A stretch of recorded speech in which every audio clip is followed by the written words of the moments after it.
Hello guys, अस्सलामु अलैकुम वरहमतुल्लाहि तआला वबरकातुहू। मैं आपका भाई मोहम्मद फरमान रज़ा क़ादरी बदायूं शरीफ से आज मैं हाज़िर हूँ आप लोगों की खिदमत में एक बेहद ज़रूरी बयान लेकर के। बयान का उन्वान है औरतों के हुकूक़ क्या हैं।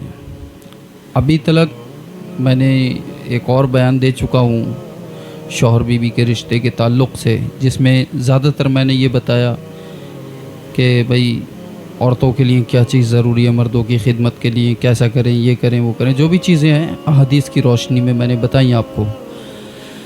आज आपको मैं बताऊंगा कि इस्लाम की रोशनी में शौहर को किस तरह रहना चाहिए अपनी बीबी के साथ। बयान शुरू करने से कबल मैं आप लोगों से गुजारिश करूंगा अधूरी वीडियो को ना छोड़ करके जाएं। प्लीज़ पूरी वीडियो सुने ताकि मुकम्मल जानकारी आप लोगों तक पहुँचे। और लोगों से मैं गुजारिश करूंगा ज़्यादा से ज़्यादा लोगों तक शेयर करें, चूँकि ये अगर बुराई समाज से मिटेगी तो इसकी दुआ और सवाब अल्लाह तबारक व तआला आपको भी अता फ़रमाएगा। और जो ख़वातीन हज़रात हैं, लेडीज़ हैं, वो अगर दुआ करेंगी इस वीडियो को सुन कर के शायद किसी का शौहर सही रास्ते पर आ जाए, तो इसकी दुआ भी हम लोगों को मिलेगी, इसके हक़दार हम लोग बनेंगे। मैं बयान शुरू करता हूँ।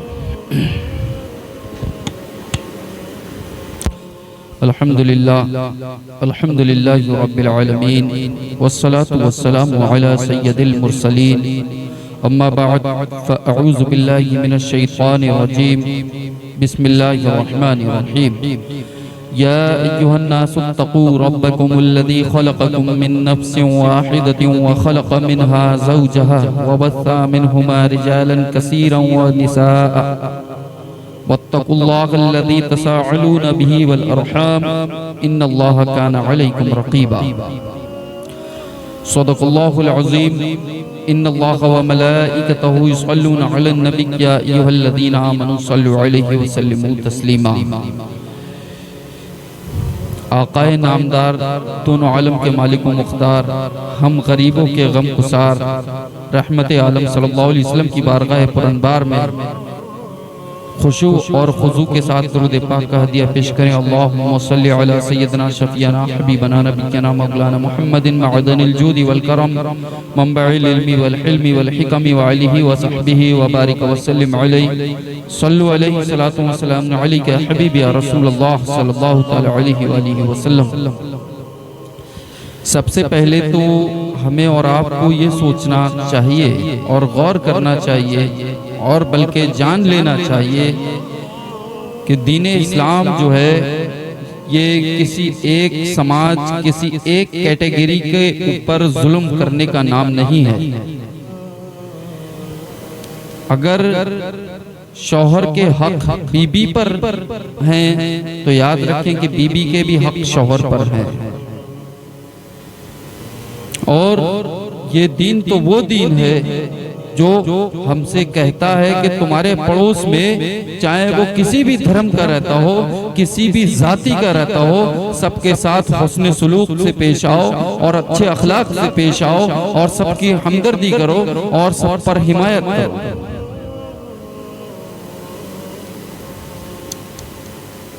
मजहब इस्लाम को लोग टारगेट करते हैं। मैं सुनता हूँ इस चीज को और लोग भी सुनते होंगे कि अक्सर लोग कोई भी जमाने में बुरा काम हो रहा है फौरन वो इधर से लाएंगे उधर से लाएंगे, इस्लाम पर थोप देंगे। मैं उन्हें दावत देता हूँ, आए इस्लाम को पढ़ करके देखें, पता लग जाएगा कि इस्लाम ने क्या सिखाया है। ये दीन तो वो दीन है जो दरख्तों के साथ भी बदसलूकी को मना करता है, जो जानवरों के साथ भी बदसलूकी को मना करता है। और इस दीन के अंदर जो रहमतें, जो रहम का हुक्म मिला है, अगर आप उसको पढ़ करके देखें तो जानेंगे इंशाअल्लाह उज़्ज़ व जल के मज़हब इस्लाम है क्या चीज। अल्लाह तबारक व तआला ने इरशाद फरमाया, ऐ लोगों अपने रब से डरो जिसने तुम्हें एक जान से पैदा फरमाया और फिर उससे उसके जोड़े को पैदा फरमाया और उस जोड़े से अल्लाह ने पूरी दुनिया के अंदर कसीर तादाद में, बहुत बड़ी तादाद में मर्द और औरतों को पैदा फरमाया। और आगे अल्लाह फरमाता है कि अल्लाह से डरो जिसके नाम पर तुम मांगते हो, यानी इज्जतें जो तुम्हें मिलती हैं वो अल्लाह के नाम पर मिलती हैं, जो दौलतें तुम्हें मिलती हैं वो अल्लाह के नाम पर मिलती हैं, जो शोहरतें तुम्हें मिलती हैं वो अल्लाह के नाम पर मिलती है। यहाँ तक कि जो कुछ भी दुनिया में तुम्हें मिलता है वो तमाम की तमाम चीजें अल्लाह तबारक व तआला के नाम पर मिलती हैं और उसके महबूब के सदक़े में मिलती हैं। अल्लाह फरमाता है कि अल्लाह से डरो जिसके नाम पर तुम मांगते हो और रिश्तों की हिफाजत करो, रिश्तों के सही हक अदा करो। बेशक अल्लाह ताला देख रहा है। इस आयत के आखिरी अल्फाज हैं अल्लाह देख रहा है,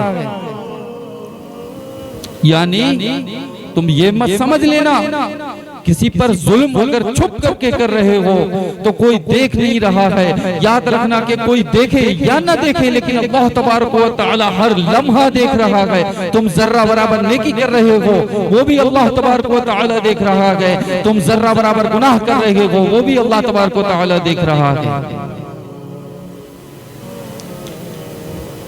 वो चाहता कि बगैर फरिश्तों के हमारा फैसला फरमा देता। जो हमारे कांधों पर दो फरिश्ते बैठे हुए हैं इनके बगैर भी वो फैसला फरमा सकता था, लेकिन ये कांधों पर फरिश्तों को बिठाने का मकसद, ये मैदान हश्र को सजाने का मकसद कोई और नहीं, सिर्फ और सिर्फ जो है वो महबूब करीम की शान को दिखाने का मकसद है। और जिस महबूब की इतनी शान के लिए इतना सब कुछ अल्लाह तबारक व तआला ने किया, वो चाहता हमारे इधर गुनाह करते और इधर अज़ाब मिलना शुरू हो जाता, लेकिन महबूब करीम की शान दिखानी थी उसे। सोच सकते हैं कि वो अल्लाह तबारक व तआला अपने महबूब से कितना प्यार करता है, और जिस महबूब से अल्लाह तबारक व तआला इतना प्यार करता है कि जिसके लिए अल्लामा हसन उस्ताद ज़मान बिरादर आला हज़रत इरशाद फरमाते हैं कि कौनैन बनाए गए सरकार की खातिर और कौनैन की खातिर तुम्हें सरकार बनाया। और गुलजारो जिना तेरे लिए रब ने बनाए, गुलजारो जिना तेरे लिए रब ने बनाए, अपने लिए तेरा गुले रुखसार बनाया। तो जिस महबूब के लिए अल्लाह तबारक व तआला ने ये जमीन बनाई, ये आसमान बनाया, ये चांद बनाया, ये सूरज बनाया और यहाँ तक के तमाम की तमाम चीजें जिस महबूब के लिए, जिस महबूब की शान और अज़मत को जाहिर करने के लिए अल्लाह तबारक व तआला ने पैदा फरमाई है, उस महबूब की बारगाह में चलते हैं कि वो रिश्तों को किस तरह से फॉलो करते हैं। और कुरान ने तो कहा ना, लक़द काना लकुम फी रसूलिल्लाहि उस्वतुन हसना,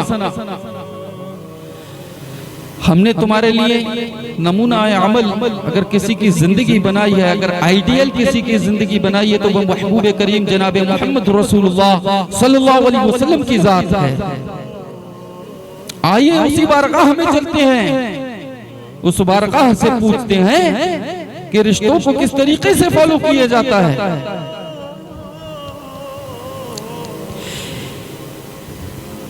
एक जंग का वाकया है, एक जंग होती है और उस जंग में इस्लाम फतह पाता है, और उस फतह पाने के बाद कई गुलाम ऐसे होते हैं, जो कैदी ऐसे होते हैं जो पकड़े जाते हैं उसमें, और एक कैदी उसमें आपकी रिजाई बहन हजरत सीमा रज़ी अल्लाह तआला अन्हा आपका होता है, जो हजरत दाई हलीमा रज़ी अल्लाह तआला अन्हा की बेटी हैं, आपकी बेटी का शौहर होता है।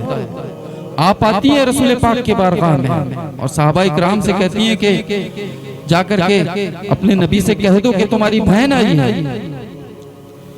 रसूल पाक सल्लल्लाहु अलैहि वसल्लम उनके पास तशरीफ ले जाते हैं और कहते हैं कि मेरी बहन तूने ये परेशानियां क्यों उठाई? तो वो कहती है कि आपने मेरे शौहर को गिरफ्तार करा लिया है दुश्मन, आपकी दुश्मन कौम की तरफ से था मेरा शौहर, और आपने उसे जंग फतह करने के बाद गिरफ्तार करा लिया है। हुजूर करीम सल्लल्लाहु अलैहि वसल्लम इरशाद फरमाते हैं, सीमा तुम्हें आने की जरूरत नहीं थी, तुम अगर खाली खुतूत लिख करके भेज देती तो मैं तुम्हारे शौहर को छोड़ देता। और बल्कि रसूल करीम सल्लल्लाहु अलैहि वसल्लम उसके शौहर को छोड़ते ही नहीं है, बल्कि उसके साथ में माल दौलत भी दे करके उसे विदा करते हैं। एक रजाई बहन के साथ में इस तरीके से रिश्ते को निभा रहे हैं। कौन? जिसकी जिंदगी हमारे लिए आइडियल बनाई है, जिसके सदके में अल्लाह तबारक व तआला ने जन्नतुल फिरदौस को सजाया है, और जिसके सदके में अल्लाह ने तमाम कायनात को बनाया है, वो रसूल अपनी रिजाई बहन से कहते हैं कि आपको आने की जरूरत नहीं थी। जबकि जो शख्स पकड़ा गया था वो एक मुशरिक कौम का था, और ऐसी कौम का था जिस कौम ने इस्लाम पर हमला किया था, और वो वहां से कैदी बन करके पकड़ करके आया था। और उस जमाने का उसूल था कि बहुत हाई लेवल का फिदिया लिया जाता था एक कैदी को छोड़ने पर, लेकिन आपने उसे छोड़ा भी और उसके साथ में माल दौलत भी अता किया। ये अखलाक हमें रसूल करीम सल्लल्लाहु अलैहि वसल्लम ने बताया। और एक मरतबा का वाक़या था, आप इशा की नमाज पढ़ रहे थे मस्जिद नबवी में, आपके बराबर में मस्जिद के एक यहूदी का घर था। वहां पर एक बच्चे के रोने की आवाज आ रही थी। किसकी इबादत कर रहे हैं? गौर करना चाहिए, रसूल करीम अल्लाह तबारक व तआला की इबादत कर रहे हैं, यानी महबूब अभी मतलूब से मिल रहा है, और उस वक्त में एक बच्चे के रोने की आवाज आ जाती है तो अल्लाह तबारक व तआला के महबूब नमाज में जल्दी करने लगते हैं, यानी उस मुलाकात को जल्दी करने लगते हैं। ये हमारी आपकी तरह नमाज नहीं, वहां तो नमाजों का आलम ये था कि रसूल करीम की बात अलग है। हजरत अली की नमाज ऐसी कि आपके पास आपके जिस्म में एक तीर लग गया, माजरत करता हूँ, आपकी जिस्म में एक तीर लग जाता है, और लोग जब उसे छूते हैं निकालने के लिए तो आपको इतनी तकलीफ होती है कि आप किसी को छूने भी नहीं देते। लोगों ने कहा कि भाई किस तरह तीर निकाला जाए। फिर लोगों ने एक प्लानिंग बनाया कि जब अली नमाज पढ़ते हो उस वक्त में तीर निकाल लिया जाए। हजरत अली ने नियत बांधी अल्लाहु अकबर कह करके और शुरू किया, सुब्हानकल्लाहुम्मा व बिहम्दिका व तबारक अस्मुका व तआला जद्दुका व ला इलाहा गैरुक। आप नमाज पढ़ रहे हैं, उधर सहाबा इकराम तीर निकाल रहे हैं आपकी जिस्म से। आपने नमाज मुकम्मल की और उसके बाद में तौबा इस्तगफार जो भी कुछ करना होता है वो करने के बाद आप देखते हैं कि आपकी जिस्म में तीर ही नहीं। लोगों से पूछा कि मेरे जिस्म में तो तीर लगा हुआ था, तो वो कहते हैं कि आपके जिस्म में तीर लगा हुआ था, लेकिन आप जब नमाज पढ़ रहे थे उस वक्त में हमने आपके जिस्म से तीर को निकाल लिया। तो जब हजरत अली से ये इरशाद फरमाया तो आपने इरशाद फरमाया, क्या ये लोगों तुमने तीर किस वक्त से निकाला? मुझे तो इतनी भी महसूस नहीं हुआ जैसे कि किसी की चींटी काटने में महसूस होता है। यानी इस तरीके से खुश अल्लाह की याद में और उसके दीदार में गुम हो जाया करते थे कि आपको कुछ होश ही नहीं रहता था दुनिया का। आज की नमाजें तो ऐसी, नमाज पढ़ रहा है, ज़हन उसका बाजार की तरफ है, नमाज पढ़ रहा है, ज़हन उसका घर की तरफ है, नमाज पढ़ रहा है, ज़हन उसका अच्छे खानों की तरफ है। इस तरीके से नमाजें नहीं होती हैं। बहुत सारे लोग कहते हैं कि नबी के नमाज में ख्याल आ जाए तो नमाज मुकरू हो जाती है, खराब हो जाती है, कबूल नहीं होती। नमाज में अगर नबी का ख्याल ना आए तो नमाज मुकम्मल ही नहीं होगी। जब हजरत अली का ये आलम, तो सोच सकते हैं कि रसूल करीम सल्लल्लाहु अलैहि वसल्लम कितने खुशू और खुजू के साथ अपने रब से मुलाकात कर रहे थे। और सुनते हैं पड़ोस से बच्चे के रोने की आवाज आती है, आप नमाज में जल्दी करते हैं और नमाज को मुकम्मल करने के बाद उस पड़ोस में जाकर के देखते हैं तो यहूदी का बच्चा रो रहा है। उससे पूछते हैं कि आपका बेटा क्यों रो रहा है? वो पहले बहुत ज्यादा डरती है क्योंकि ये मुसलमानों के नबी है, वो सोचती है। लेकिन जब आप ज्यादा इसरार करते हैं, पूछने के लिए ज्यादा इसरार करते हैं, तो वो बताती है कि मेरे घर में तेल नहीं है चिराग के लिए, इसलिए मेरा बच्चा रो रहा है। आप जल्दी जल्दी अपने घर जाते हैं, तेल लेकर के आते हैं और उस औरत को पेश करते हैं। बहरहाल ये अखलाक पड़ोसियों के साथ रसूल करीम सल्लल्लाहु अलैहि वसल्लम ने निभाए। अब पड़ोसियों के साथ आगे चलते हैं। आपने अपनी बीबियों के साथ किस तरह रहे? रिवायत में आता है कि हजरत आयशा सिद्दीक़ा रज़ियल्लाहु ताला अन्हा जिस बर्तन में पानी पिया करती थी, रसूल करीम भी उस बर्तन में पानी पिया करते थे। और जिस जगह आप मुंह लगा करके बर्तन में पानी पिया करती थी, ठीक उसी जगह रसूल करीम सल्लल्लाहु अलैहि वसल्लम मुंह लगा करके पिया करते थे। अरे वो तो मुंह लगा करके उस जगह पर पानी पी रहे हैं, वो तो उसी बर्तन में पानी पी रहे हैं, वो लोग तो एक साथ में खाना पीना कर रहे हैं, लेकिन तू उनका कैसा उम्मती है जो उनकी सुन्नत को फॉलो करना तो अलग बात है, तू अपनी बीबी को वक्त बेवक्त गालियां पेश किया करता है, बल्कि उन्हें खुद को ही गालियां नहीं, उनके माँ बाप को भी गालियां दिया करता है। ये कैसा उम्मती है? पूछो तो क्या कहते? मुसलमान है। ये मुसलमान नहीं होते। मुसलमान का मतलब है कि अपने नबी को अपने अंदर फॉलो करो। ये अखलाक और रिवायत में तो यहां तक मिलता है कि रसूल करीम सल्लल्लाहु अलैहि वसल्लम अपनी बीबियों के कामों में कुछ इस तरह भी हाथ बटाया करते थे कि कभी आपकी बीबियां अगर कुछ करती होती थी तो आप आटा भी, मैं अपनी बदायूं की जुबान में बोल रहा हूँ, आटा भी गूंद दिया करते थे। रोटी बनाने से पहले जो आटे को पानी में डाल करके मिलाया जाता है, हमारे यहाँ बोलते हैं गूंद दिया करते थे, तो आटा भी गूंद दिया करते थे। इस पर मेरे जहन में एक और वाक़या, आखिरी वाक़या इंशाअल्लाह, उसके बाद इख्तिताम। हजरत उमर का दौर जमाना है। एक शख्स जिसकी बीबी उसे अक्सर वेशकर काम बताती रहती है, वो सोचता है कि मैं यार खलीफतुल मुस्लिमीन जनाब हजरत अमीरुल मोमिनीन उमर इब्न खत्ताब का दौर है, उनकी बड़ी खतरनाक अदालत लगती है, मैं उनसे जाकर के शिकायत कर दूं।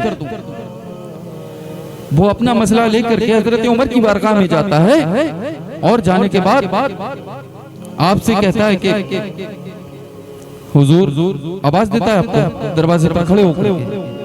आप घर से बाहर निकल करके आते हैं तो देखता क्या कि आपके हाथों में आटा सना हुआ है। तो वो कहता है चलिए कोई बात नहीं, मैं जाता हूँ। सलाम करके वापसी जाने लगता है। हजरत उमर इरशाद फरमाते हैं, क्या है फला कि तू अभी आया, तूने मुझे यहाँ बुलाया भी, तू अपनी कोई बात रखना चाह रहा था, लेकिन तूने क्यों नहीं रखी? तो वो कहता है हजरत, जिस जुर्म की शिकायत मैं आपसे करने आ रहा था, उस जुर्म में तो आप ही गिरफ्तार हैं। मैं अपनी हक के अल्फाज के हिसाब से समझा रहा हूँ, लेकिन गलत जुमला नहीं, माजरत के साथ। वो कहता है कि इसमें तो आप ही गिरफ्तार हैं। तो वो कहते हैं क्या मतलब तेरा? वो कहता है हजरत, मैं अपनी बीबी की शिकायत करने के लिए आया था कि वो काम मुझसे बहुत ज्यादा कराती है, यहाँ तो आप ही आटा गूंद रहे हैं। तो आप इरशाद फरमाते हैं, क्या तूने नबी करीम सल्लल्लाहु अलैहि वसल्लम की सीरत नहीं जानी? रसूल करीम सल्लल्लाहु अलैहि वसल्लम अपनी बीबियों के साथ में उनके हाथ बटाया करते थे। हजरत उमर जो 40 लाख मील मुरब्बा के मालिक, तेरे पास क्या है? एक बाइक होगी, एक कार होगी, छोटे 2-4 घर होंगे, तेरे अंदर इतना एटीट्यूड, अपनी बीबी को गाली बक रहा है, बुरे अल्फाज बोल रहा है। अगर उससे कोई खाने में कमी हो गई तो तू इस तरह भी तो कह सकता है कि भाई अगर इसमें ये चीज थोड़ी सी और बढ़िया और ज्यादा पड़ जाती तो और डबल मजा आ जाता, पैसे बड़ा शानदार बना। इस तरह से तू अपने अल्फाजों को बेहतर कर, क्योंकि रसूल करीम सल्लल्लाहु अलैहि वसल्लम ने इरशाद फरमाया, जो शख्स अपने दांतों के बीच रहने वाली जुबान और अपने पैरों के बीच रहने वाली शर्मगाह की जमानत दे दे, मैं मोहम्मद उसे जन्नत की जमानत देता हूँ। वक्त बहुत ज्यादा हो जाएगा, इसलिए मैं वीडियो को यही इख्तिताम करता हूँ। मौला मेरे बताने में जो गलतियाँ हुई, जो खामियाँ हुई, अपनी रहमतों से माफ़ अता फरमा, और सबसे पहले इन चीज़ों पर मुझे अमल करने की तौफीक अता फरमा, और तमाम मुसलमान को अमल करने की तौफीक अता फरमा। अस्तगफिरुल्लाह रब्बी मिन कुल्ली ज़ंबिन व अतूबु इलैहि व आखिरु दावाना अनिल हम्दुलिल्लाहि रब्बिल आलमीन। अस्सलामु अलैकुम।